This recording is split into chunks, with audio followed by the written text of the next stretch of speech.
This is SSX Tricky for the Gamecube, a retrospective. Previously I had reviewed SSX for the PS2, but this is the game that I actually played a lot growing up on my Gamecube. A quick summary here is that this is a snowboarding game and you just go down a course. You can do tricks which help to build your trick meter, and once it reaches the top you can perform a special move to get more points. That's really in general what this game is about. I don't believe that the original SSX had a super tricky button, but I could be wrong. You can fill your trick meter by knocking out another snowboarder by pressing the right analog stick and shoving them. This was pretty hard to do, which makes sense as it would be pretty easy to get the tricky meter all the way up. Getting too close to someone also runs the risk of getting knocked out yourself.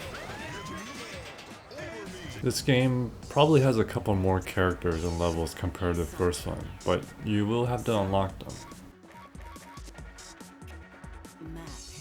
The gameplay, it feels a little smoother and less rigid compared to the first one. I think the analog stick feels a little more responsive here. You do some flips and spins by holding D-pad in a certain direction, but I keep letting go after jumping and nothing had really happened. I think you're supposed to release it before the jump to initialize the jump. This is different than Tony Hawk, and maybe a little more confusing than it should be. This game graphically looks better than the first from what I can see, but I also am comparing two different consoles, with the PS2 not having as good visuals as the Gamecube.